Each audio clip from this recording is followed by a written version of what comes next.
Reading from the Caitanya-bhāgavata Antya 4, text 441.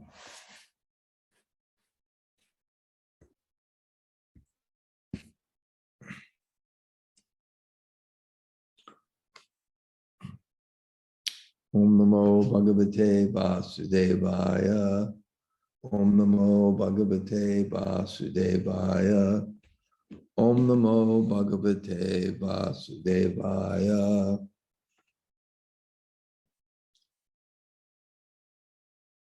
Mādhava-purīra ārādhanāra divase. Sarvasva nikṣepa kare Advaita hariṣe. Since then, Advaita joyfully celebrates Mādhavendra Puri's appearance day every year. Om Jnana-timirandasya gananjana shalakaya chaksur unmulatam yena tasmai Sri Gurave namaha. Sri Caitanya-manobhistam stapitam yena bhutale Swayam Rupa Kadamayam Dadati Sapadantikam Vanchakalpa Tarubhyascha Kripa Sindhu Bhayevacha Patitanam Pavanebhyo Vaishnavebhyo Namo Namah. Sri Krishna Chaitanya Prabhu Nityananda Sri Advaita Gadadhar Shivas Adi Gaur Bhakta-vrinda. Hare Krishna, Krishna Krishna, Hare Hare, Hare Rama, Rama Rama, Hare Hare. So greetings from Śrīla Mayapur. I have to say I am immensely enjoying my stay here in a welcoming, very large Vaishnav community. Every day, I take lunch at a different person's place. And I do a lot of walking. I once wrote an article called I Hate Country Walks. Different people have different samskaras, but anyway, it was some post I wrote many years ago. But here, I kind of love country walks because it's really an udipan. In bhakti, there's something called udipan. Udipan means to light something. So there's something that lights your devotion, which reminds you of Krishna. So just walking, I'm walking, I walk out of the place I am in Gornaga and I go towards the temple and then I make a left. There's a street with nice new 3 or 4 story housing complexes. Gornaga is a little bit of a mess here with these big houses and things. Where I live is nice. And then I go to Tarampur Road that goes from the Ganga almost up to the Yoga Put. I make a right, and then there's a street where you can go back towards the Mayapur Gurukul, or you can go, and I go all the way down this street, make a right to the Jalangi, and along the Jalangi, I take a left. And that's where I took lunch. But walking along there in the forest, it is udipan. It really gives you inspiration that this is where Chaitanya Mahaprabhu's Leela took place. So here he says, since then. So it since then is when we're following Lord Chaitanya's journey after he took sannyas, before he settles in Jagannath Puri, and he's in Shantipur. And that's very near Navadvip, and the devotees eagerly come to see him. And that's the house of Advaita Acharya. And then it's the appearance day of Mādhavendra Purī, who is the guru of the Advaita. And Advaita is the god brother of Ishvara Puri. So it's Lord Caitanya is the grand disciple, maybe the great grand disciple of Mādhavendra Purī. And the CC, I described this before, he's described as basically the root of the trunk of our kind of lineage. Everything really is stemming from his mood of deep love for Radha Krishna and deep separation. And it describes within this story, they're remembering why Advaita took initiation from Mādhavendra Purī, because it was a lonely time for Vaishnavas in that time, in the sense that Vaishnavism was practically lost, and mostly there were Shaktas, materialists, and impersonalists. But Advaita was a staunch Vaishnav. And when he saw Mādhavendra Purī, he could recognize all these symptoms of devotion. You know, our bhakti, Jiva Goswami said this, our level of devotion is exactly commensurate or equal to our desire to hear about Krishna. So he meets this Mādhavendra Purī, who has this incredible desire to chant and hear about Krishna. And he's developed this level of devotion where there's so many ecstatic symptoms. And Advaita sees his guru. He sees that this is where God is going to speak to him. And that's really what guru is. It's Krishna reciprocating with the desire in someone's heart for the absolute truth. And he responds to that, for that person's desire, the person seeking for truth, by manifesting the truth in terms of one of his representatives. Prabhupada, in the purport, he called this the transcendental system. The transcendental system, it's actually a network. It's a very sophisticated network, but it's based on the super soul in one's heart. So God in his heart, God in our heart, he sees us and he reciprocates with our desire, our spiritual desire, by directing sarvasva chaham hidi sanivishto matasmatir jnanam aponam. I'm situated in everyone's heart, and for me comes remembrance, forgetfulness, and knowledge. He reciprocates with that person's desire and heart by inspiring another person who has become fixed in devotional service, Brahmanishtam, and has realized the Shastras. He inspires that person somehow or other to, by the transcendental system, this communication of the super soul. It's really not from one super soul to another. There's one super soul that's reflected in everyone's heart. But that one super soul that's reflected in everyone's heart can speak to each individual person.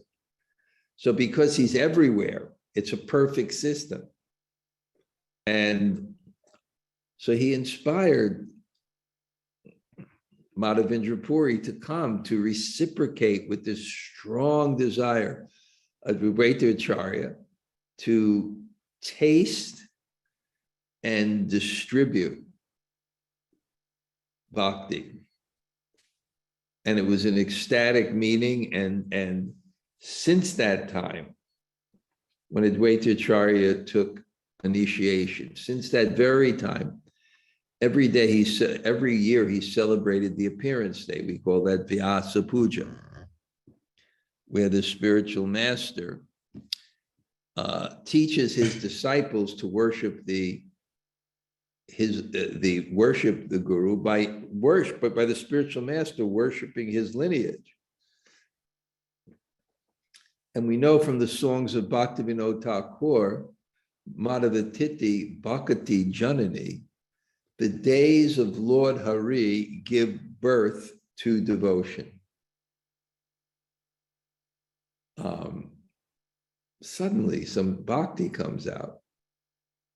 We're all seeking that. My realization this morning when I'm sitting and chanting, and it's almost my New Year's resolution or something like that, is that it's not enough to do bhakti. You have to feel bhakti. It's not just doing an activity. It's the consciousness in which we do an activity. Of course, just by doing an activity, there is a certain consciousness involved to please Krishna. But you not only want the consciousness to start the activity, you want it to pervade the activity. We those who are second initiated, we chant mantras, diksha mantras, and those mantras are specifically for that.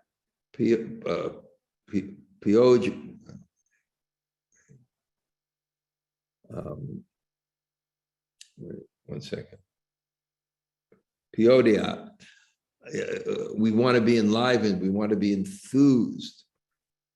We want the object of bhakti to do something in our hearts, whether it's the holy name, whether it's the deities, whether reading is a book, whether seeing a Vaishnava. We want that to stir our hearts with the desire to serve and be very enthusiastic. So that was kind of my prayer. Because it says in the Bhagavatam that if that doesn't happen to a person after chanting the holy name, his heart is steel framed. His heart is steel framed.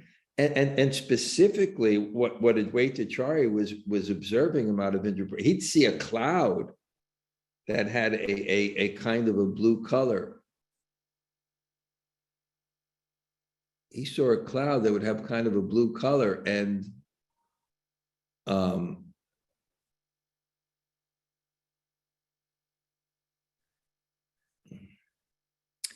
he would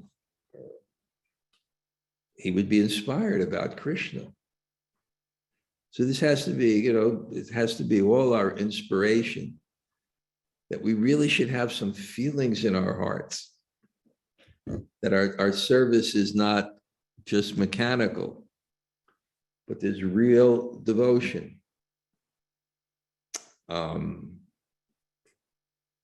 Anyway, he's celebrating, and this festival, Madhavatiti Bhakati Jani, and this is his connection to Krishna. And there's an immense sense of gratitude with that connection. And he wants to worship, express his love.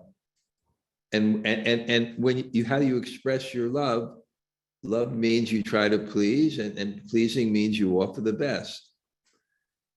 That's that's the principle of Sri Radha. When the essence of the Ladini Shakti is Krishna Prem, when Krishna Prem is heightened to the highest, it's Mahabhav. And Mahabhav, and Sri Radha is Mahabhav Sarup. She is the form of that. And what is the form of that? It's everything pleasing possible in the embodiment of one person, composed of the intention to please another person. That's what Sri Radha is. She wants to please God, and she has the energy to do so. And she manifests wonderful behavioral and physical qualities that are the epitome of beauty and consciousness, but the intention behind them, their composition is, I love you, and therefore I want to please you, and this is bhakti. I went to this for lunch. Such sweet relationships and devotion you develop over the year. So there's one, when I used to go to Russia, this one group of devotees used to visit me when I would give class in Shanti Shakti, the place that I kind of have in Russia. And the family was led by this powerful, it wasn't just a family, it was friends, by this powerful, powerful matriarch. And somehow or other, someone bought Radha Krishna deities, and then another set of Radha Krishna. These are full sets of Radha Krishna deities. And she wanted to worship it. And she asked her guru. I think her guru was Dhanurdhara Swami. He said, you can worship him if you keep the temple standard. You keep the temple standard, so many offerings a day, etc. And she said, yes. And she kept this incredible standard and the beauty of these Radha Krishna deities. And then they were in Mayapur, and the time I come to Mayapur, there's no other, because all the senior ISKCON Vaishnavas, they come during Gaur Purnima, and I come in some, December or January. I don't think there's any others, sannyasi, and they invite me every year, and they're so grateful. So I went there, and the standard, you can see the devotion manifest in the beauty of these deities and the prasadam that's offered. So that's bhakti. And it's manifest in a birthday, a spiritual birthday, where you want to offer the best. And bhakti sanjayate bhakti. Bhakti produces bhakti. Of course, Jiva Goswami, he mentions in the Bhakti Sandarbha, I always thought it was an interesting point. He said, just like we worship Krishna, do we think that Krishna is a historical personality? So similarly, the great acharyas, they're not historical personalities. As you can approach Krishna now, you can approach them now. And somehow or other, their blessings are there. So these days, and also the concept of festivals, where it gives an opportunity to engage so many people in devotional service. I forgot who said this or something. I forgot where I read it, but especially for grihastas, festivals are so important.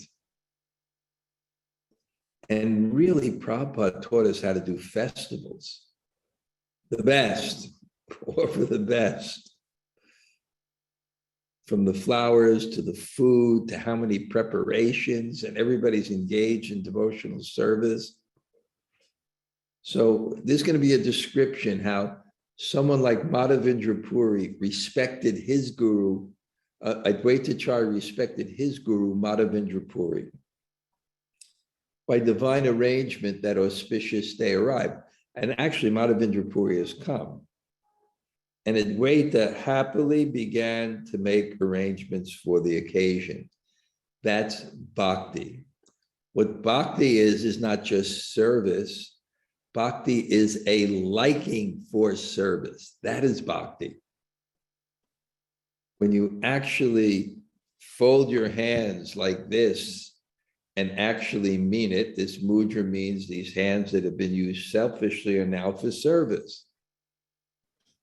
Just like the cowherd boys, when they came to the Brahmins were not Vaishnavas. So they didn't have a taste for service.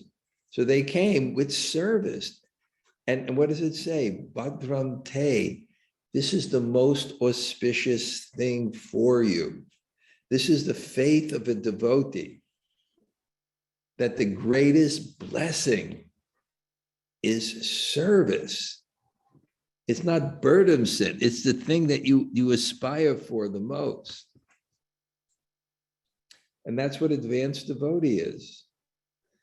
And that's what Prabhupada taught. He taught devotional service. And the spiritual master is expert in the Nectar Devotion Introduction says that, in finding the ways and means to engage the disciple in service. Because the mind will follow the body. So service is you put your body where your mind, where you want your mind to go. So we would happily began to make arrangements. Sri Gaur Sundar and his associates all felt great happiness on that auspicious day. So everyone felt great happiness on that auspicious day. Yeah, we can't lose what Prabhupada has given us and what he's taught us. And he taught us the disciples Vyas Puja. He taught the disciples festivals. And I remember this story maybe no one else knows about Prabhupada. I think it was on Govardhan Puja in Vrindavan, and there was financial. Now India has so much money. It's not just the temple, devotees. Everybody has so much money here in India. I feel like America is like a poor country compared to India now. Even devotees, they seem to. But we're very poor. So the temple was going to make 2 preparations on Govardhan Puja. And then it came to Prabhupada's attention. He said, no, I want every preparation cooked in the Krishna book. And he sent his personal cook, I think his name was Palika, down to the kitchen. And he sent Pradyumna with a Krishna book to see that and I remember that feast. That was cooked. So that's a festival. I remember this is one time I went to East Germany just before they took down the Iron Curtain. And it was like going from color to black and white. It was almost, East Germany was black and white and West Germany was like color. So I went and I went to one home and, I was explaining to them what Rath Yatra is, how it was a big festival in the West. And I had done a program the day before. They said, oh, like we did yesterday? And there was a sabji and a sweet, and that was the feast. That's what they thought a festival was. So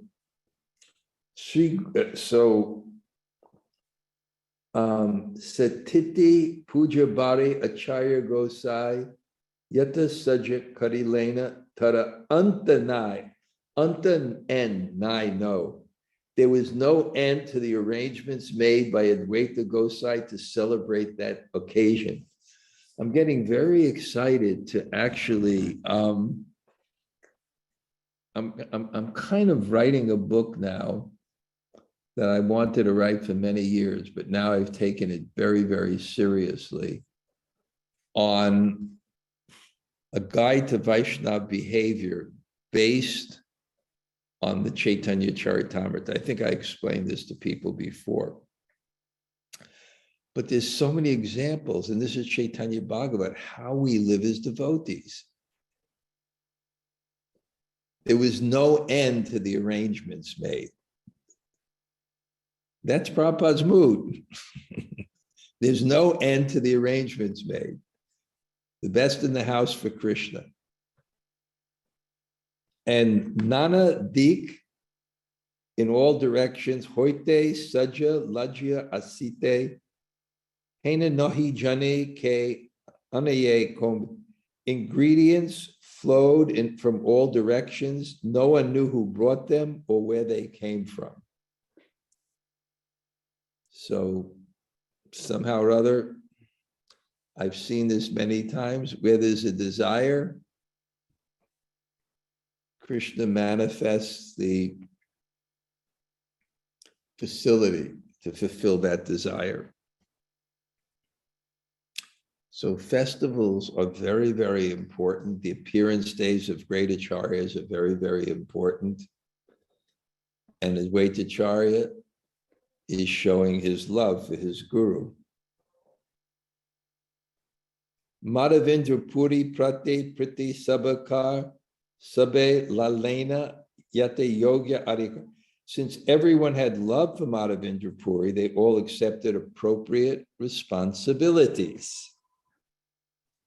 So this was their devotion, and therefore the activities, they willingly took up the activities because it's auspicious and it's happy.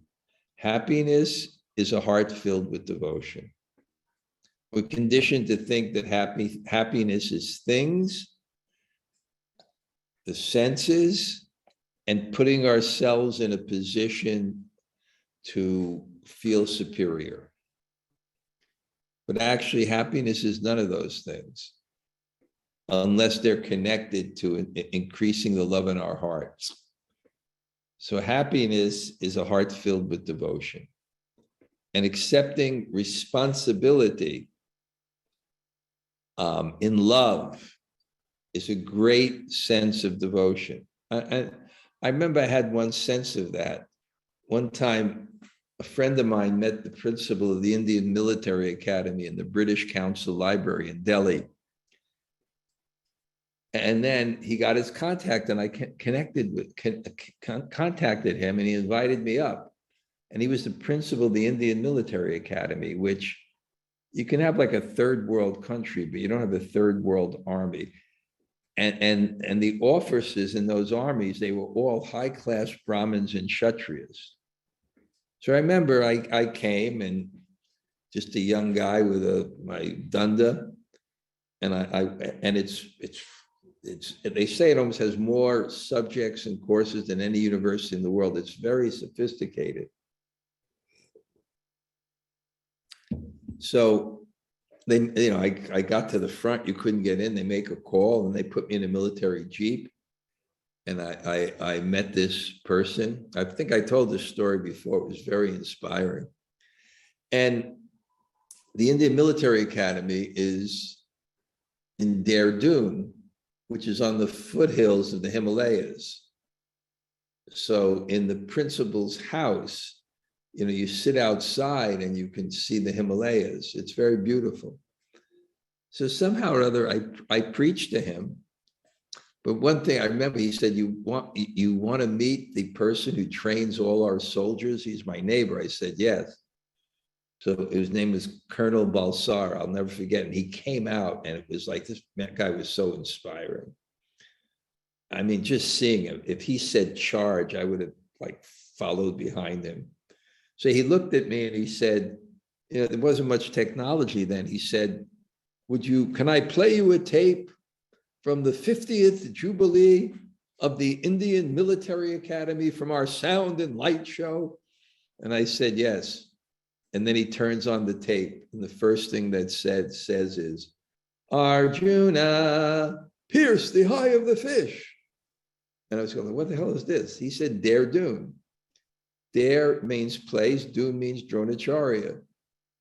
the Indian Military Academy. It's such a coincidence, but it's the British needed to find a place to train the soldiers. They're not going to do it on the desert of Rajasthan. So they needed a place with temperate climate. So they found a place. And the place just happened to be Dehradun, because it was the same place where Dronacharya had his ashram and trained Arjuna and like that. So he told the whole story of the Indian Military Academy. And then on the way back, I remember I felt so satisfied for Prabhupada. I went up and I preached.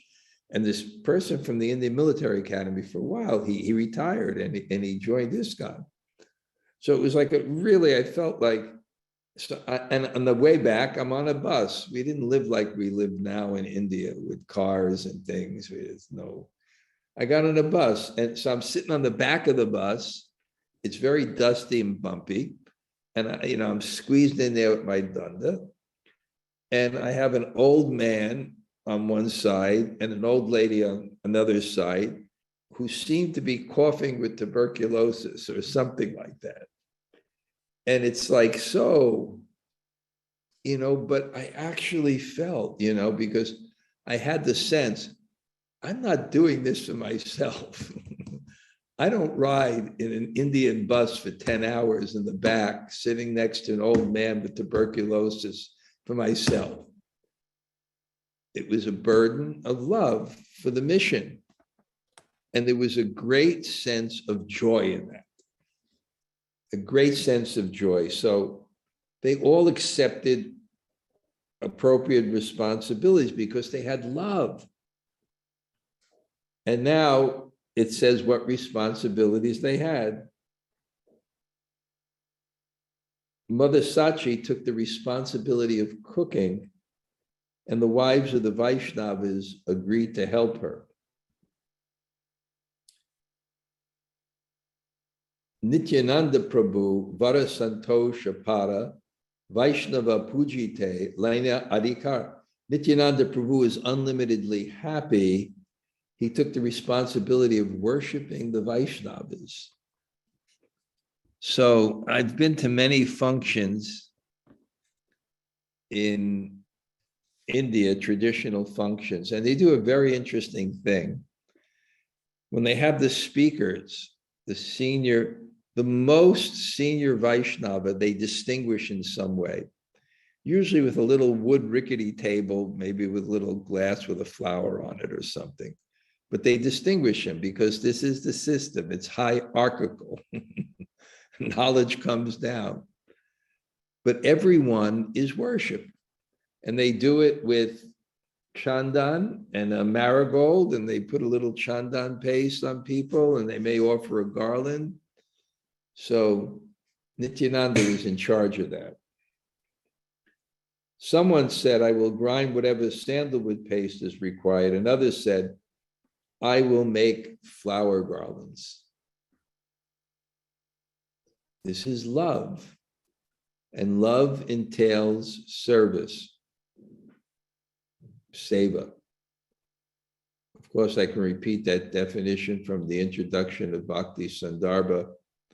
Bhakti is best expressed in seva, which is loving responsiveness to the Lord through the faculties of the mind, body, and words. Someone else said, I will bring the water. Another person said, my duty will be to clean the place. Those who have bhakti like service, and they're searching for it. And those who like to enjoy and control avoid service or do it begrudgingly because they don't have a taste for it.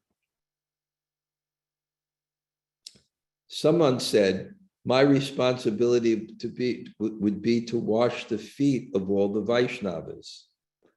Someone prepared flags, someone put up the canopy, someone brought the ingredients to the storeroom, and someone distributed them. Kata jani lagila karita shankirtan anande korena nitya ari kata jan. Some devotees began kirtan and some danced in ecstasy. Spontaneity does not mean disorganization. It just means you do things out of love. And I mean, one classic example is Lord Chaitanya in the Rath Yatra, how he organized the kirtans personally, with a lead singer and a dancer and his, two madungas and, the party responding.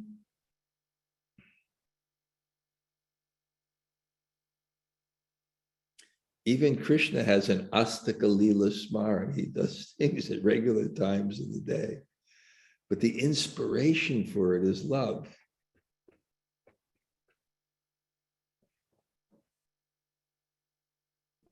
Some of the devotees chanted the name of Hari in Kirtan, while some blew conch shells and some rang bells. Some of them engaged in preparing the ingredients for worship, while someone took the role as the head pujari.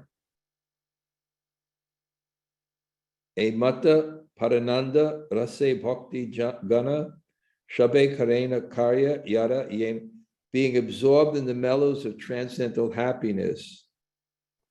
All the devotees engaged in various activities according to their desires, not selfishly according to their desires, but there's a sense that what you do best will be the most pleasing to Krishna. And a lot of times it can be done with the most devotion.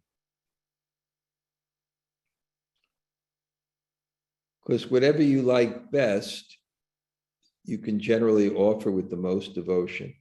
One time there was a most learned scholar in Vrindavan, and I saw the transcript of some Western devotees asking him questions. So generally, a lot of times they want to ask questions that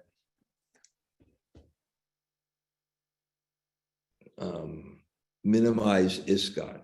That a lot of times you go to someone outside and you're looking for someone new, you're not satisfied, you have some issues. But when you ask questions to a scholar,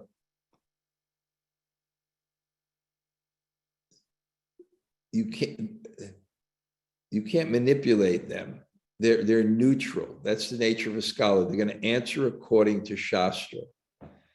So it was so interesting. They asked him the question, can we offer pizza to Krishna? And I said this before, probably asked the question because that would be a good one to criticize ISKCON. They're not traditional. It's just, the MVT, that's their sadhu Sanga. It's not. So they asked him this, and his answer was very interesting. He said, whatever, and now it has parameters, obviously, but understand the principle. He said, whatever you like best, you can offer with the most devotion. So you can see, if someone comes, if you go to a South Indian's house, they're going to want to offer doshas and idlis. And you go to an Italian's house, they want to offer, pasta. And like I went today to a Russian's house. You want to hear? I'll tell you the menu right now. Oh my God. There were cheese pierogies about this big. There was a potato cake. There was a big pepper stuffed with rice. There was, I'm gonna make a joke, and I live to tell the story. And then there was these kind of patties, and then there was an eggplant stuffed with cheese.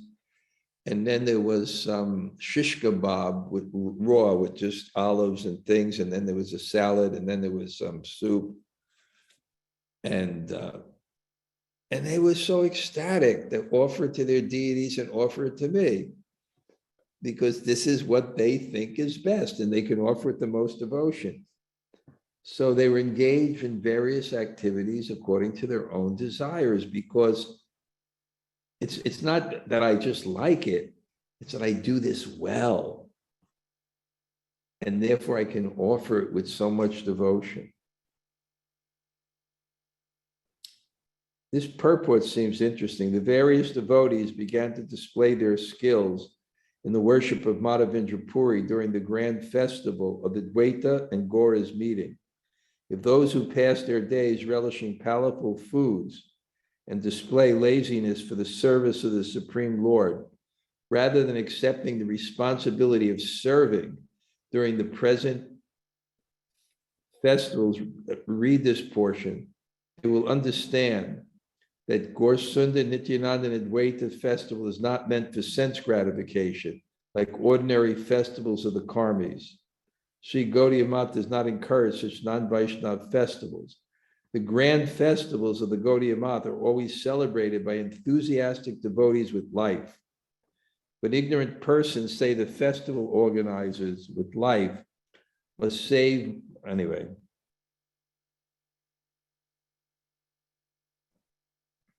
Nothing could be heard in the four directions other than the names of Hari and the instructions to eat, drink, take, or give. The sound, Shanka, Ganta, Madanga, Mandira, Karatal, Sankirta, Shange, Dwani, Bajay, Vishal. The sound of Sankirtan, accompanied by conch shells, bells, Madanga, Madiras, and Kartals, was tumultuous. In their transcendental ecstasy, no one displayed external consciousness. The house of Advaita thus transformed into the abode of Vaikuntha. So how do you translate the house to the abode of Vaikuntha? Enthusiastic service. It transforms everything into spiritual life. It's just like, I think one time, maybe Jayapataka Swami was asked a question, what's the difference between an ISKCON temple and the Holy Dham? And he gave a very interesting example. He said, you have a country like the Netherlands, it's below the sea level. That's why they have the dikes. So it's very easy to irrigate. It's natural. Where if you can also bring water on top of a mountain and irrigate it, and it's the same. But one is dependent on the effort of the people, and another one is naturally like that. But when there's the effort of the people, it becomes the same. So it's the same thing with a temple and the Dham. The Dham is naturally bhakti. It's not dependent on the people there. It has its own potency. The temples become exactly the same, but it's dependent on the people to create that. So when they do create that, and what is that mood? That people are serving. So is transformed into Vaikuntha. Sri Gaurasundar personally wandered around checking the arrangements with great satisfaction. Apane Sri Gaurachandra Parama Shantosh Sambradera Sajadeki Belina Hari. Such a word is used again, the ingredient, how everything was prepared for the service of Krishna. So Lord Chaitanya was going around and checking everything to maintain this complete atmosphere.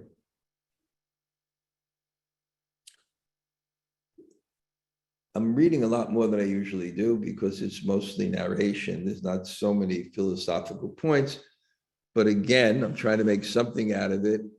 And this is at the level of rasa. You're reading, well, we're always reading to relish. I remember when Burijan Prabhu went to Radha Govinda Swami, a great Bhagavatam scholar in the line of Prabhupada, and asked him, how do you prepare for your classes? He said, I don't, I just relish. So there's a certain inspiration from relishing this, because it's Chaitanya chart. This is Caitanya-bhāgavata, but it's the character of the life force and immortality. It's just service. And that's a certain energy that's created. Even saying that now, I'm just having those memories. Whenever, there's intense retreats or intense festivals and intense service, it becomes a point where there comes a point when you're intensely serving that initially you're using your senses to serve, to create a devotional atmosphere, to engage in a devotional atmosphere. And then there comes a certain time where it goes beyond that. You're living in that atmosphere and being inspired by that atmosphere, because Krishna's internal potency enters so powerfully through the devotees who are engaged in this intense service. Everywhere people are serving. So everywhere there's this consciousness of bhakti, loving responsiveness to the Lord. The faculties of the mind, the words of the kirtan, karma of the work is the service. Manasa, the mind, is just so engaged in thinking of Krishna. They're so inspired when you see the devotees, and there's people cooking, and there's people cutting vegetables, and there's people making decorations with flowers. And then the kirtan is going on.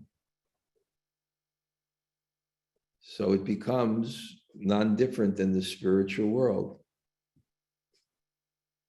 And then you feel it. And you become inspired. So Lord Chaitanya is now walking around. It's amazing what he sees. He sees devotion. When you go into a temple and you see a flower decoration, you just don't see colors. You don't just smell fragrance. You see and feel and smell devotion. You look at the deities, they're very beautiful, but it's not looking at an ordinary statue or looking at a fashion show. You're looking at a manifestation of love. When devotees offer their best, their devotion becomes manifest into sights. Their devotion becomes manifest into fragrance. Their devotion becomes manifest into taste. And then you get to share that. And that's the secret of kirtan. When someone with devotion chants, my friend Satya Hari, he wrote this article in the Vaishnava Journal about kirtan. He gave the best definition of kirtan. When the bhava in the heart is expressed by the discipline of music. Without the bhava, there's not kirtan. Kirtan's not music. It's not a discipline of music. It's an expression of love through the discipline of music.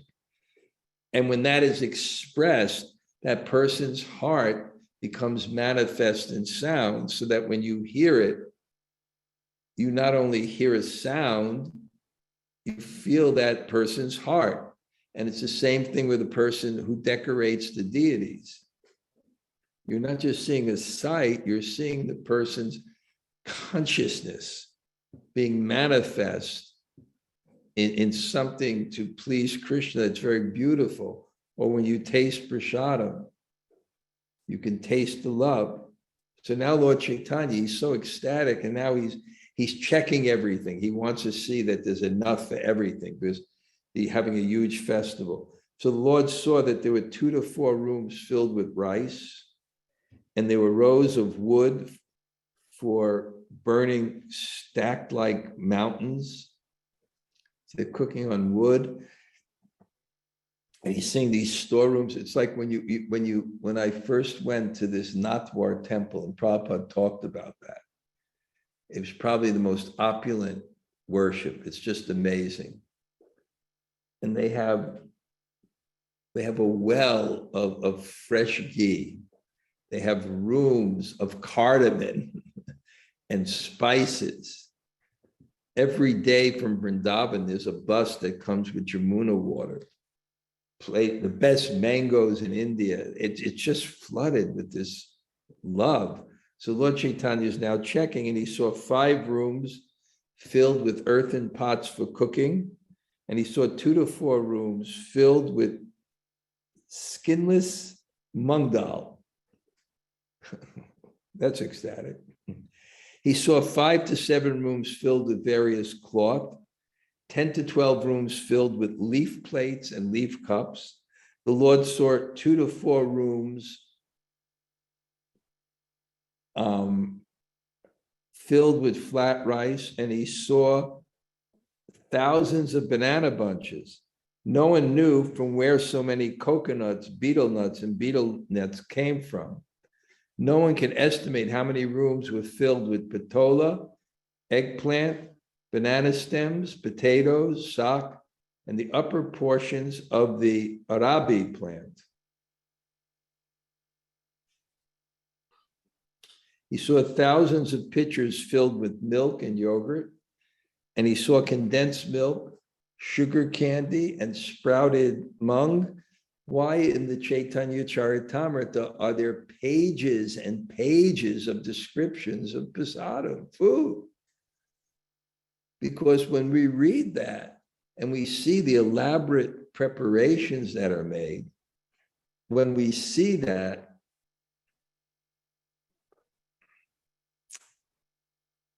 we should see it's an expression of love.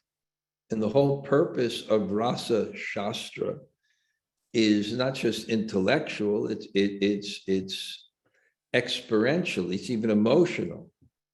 You should see that, and you should see love.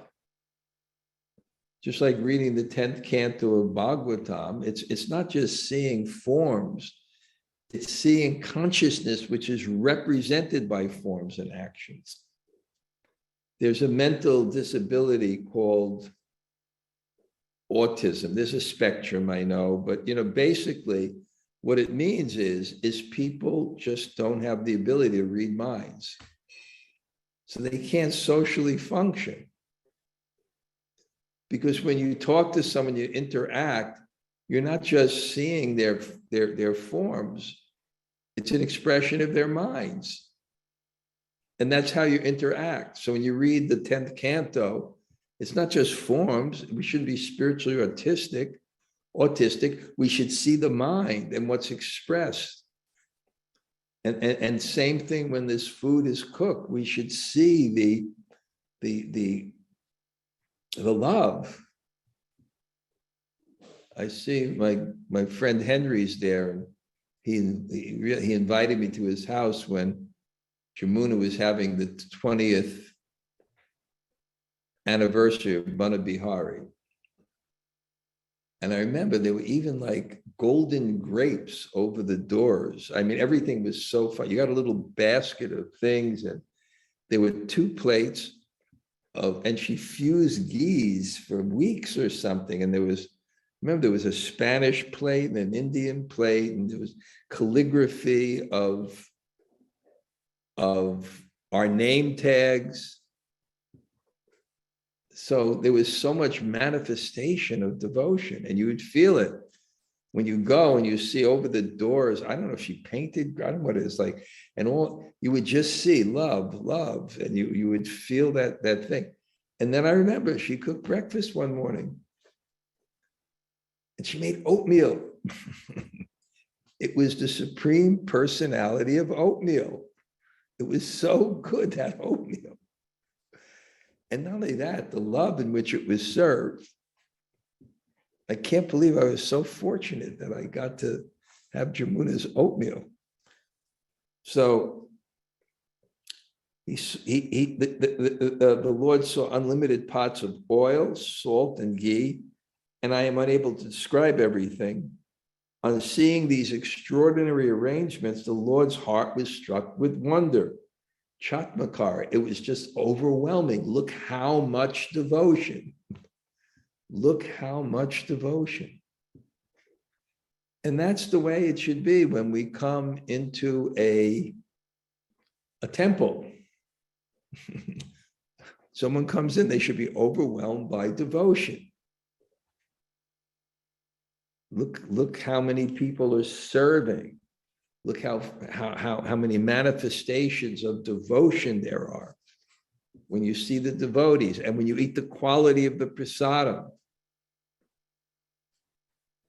And what Lord Chaitanya here is, the people that are greeting people.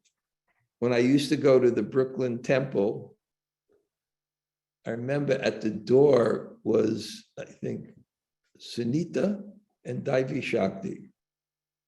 And they would put tilak on you. It was everything was just, and the prasadam was unbelievable, and the kirtans and everything. And you'd go in there and it would be the spiritual world. And what's the opposite of spiritual world? I went to this one temple in India that I used to visit that was so vibrant when their Acharya was there. And Satyaraj wanted to get some books there, so I went with him. And I hadn't gone there for 10 years. And I went to the temple, and the first thing, what did you find out? They had to wake up some brahmachari who had the key to the book room. It was so depressing. No bhakti. But I went to another temple of another one of the disciples who left that place, and I saw hundreds, literally 200 Western devotees just running around blissfully, nonstop, doing service, feeding 1,000 people with feasts of prasadam. I walked out of there with 20 books as a gift. They gave me a gift. They published 20 books. So it's so instructive for us of really what bhakti is, what the movement of Lord Chaitanya is, and what Prabhupada actually gave us.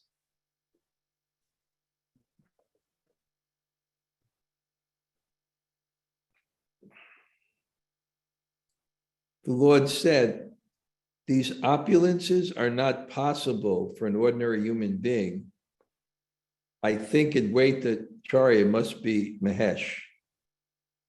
How can an ordinary person, human being, possess such opulences? Only Mahadev possesses such opulences. Okay, again, so somehow or other, I didn't know what I would say, but these descriptions are, okay. Henry, you want to begin? You seem to want to share something. Well, I'm just so happy.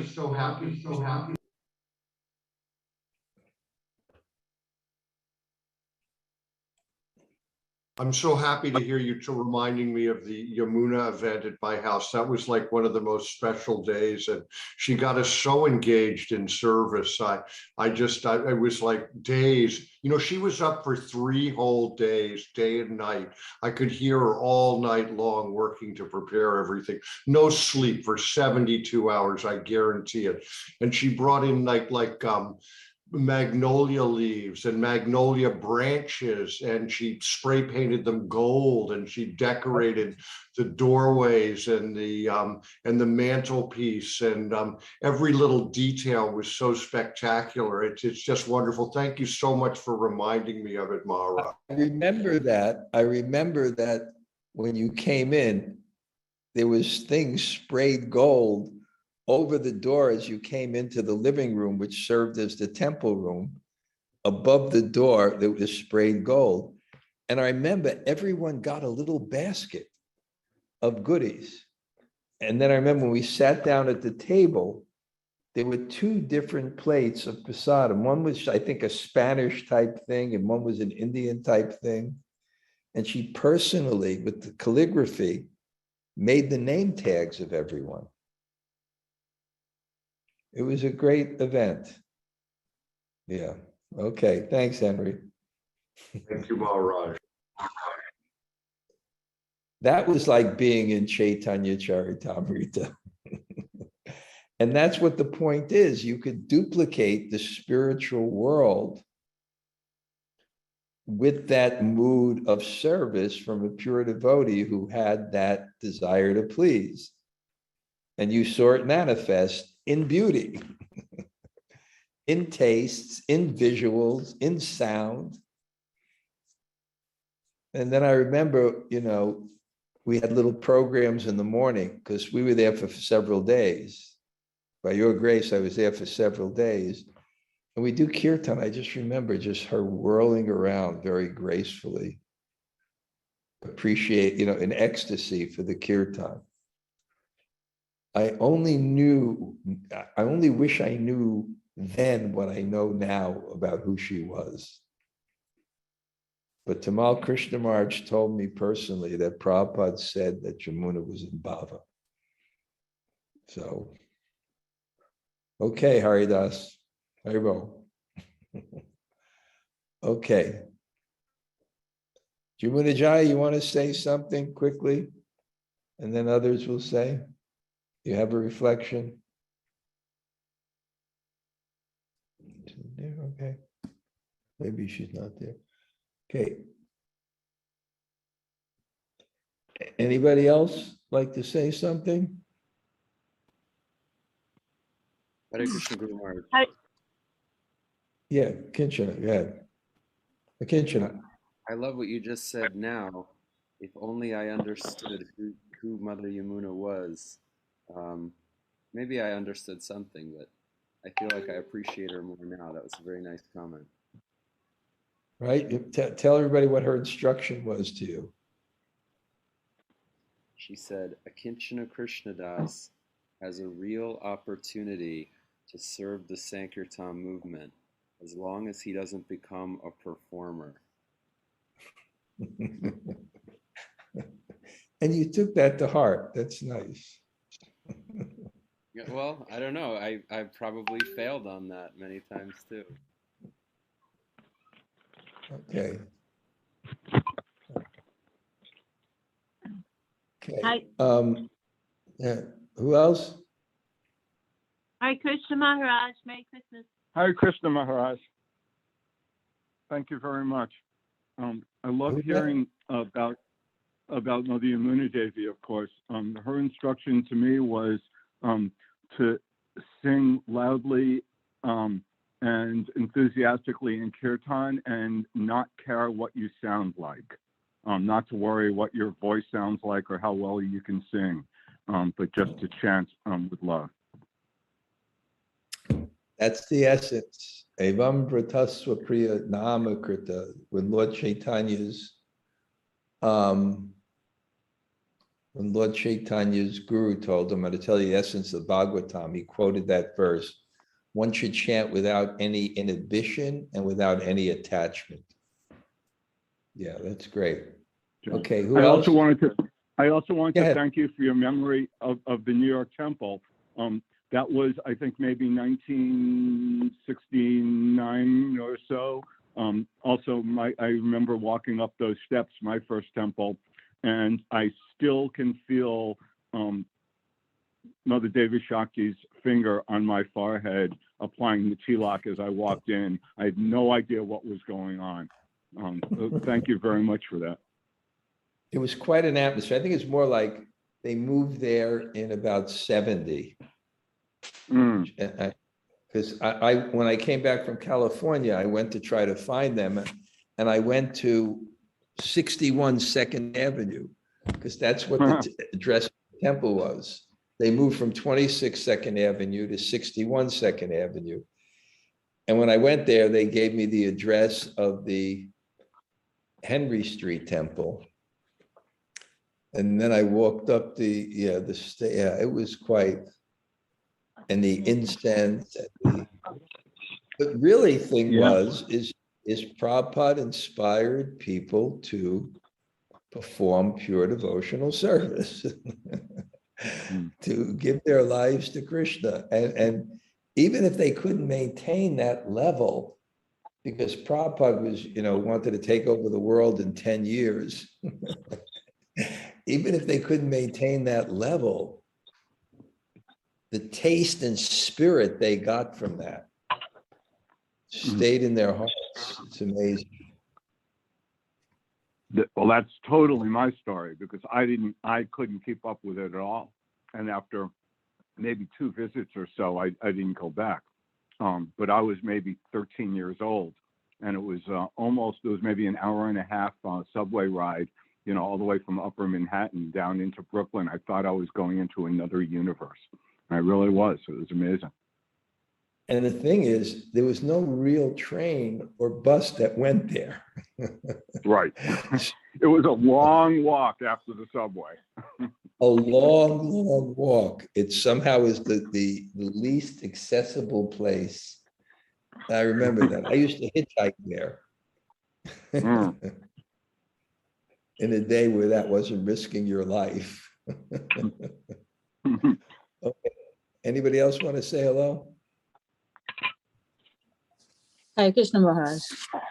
I was really appreciating the analogy you made using the water, to compare the Dham with ISKCON temples. So thank you for that. Okay, very good. Anybody else? Thank you, Gurungi. Anybody else? That's it now. You're Gurungi. It's finished. Anybody else?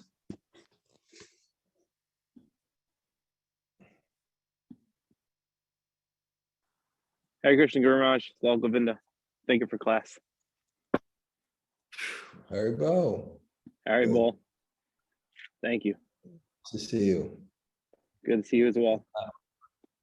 Anybody else? Good. Haribo. Hare Krishna Guru Maharaj, Tota Gopinath here. Kishori Radha. Haribo. Yes, Krishna Maharaj. Yes, dear. Haribo. Love the background. Me too. Haribo. I will, on Wednesday, go to Radha Charan's place with Bhakti Vidyapurna Maharaj and Sadbhuj for Chinese prasad. Fun. Okay. Anybody else? Hare Krishna Guru Maharaj, Brajarade here. Haribo, Brajarade. Hare Krishna. I will look forward when I'm back in New Jersey to visiting you and your family. That was the highlight of my COVID. Okay. Anybody else?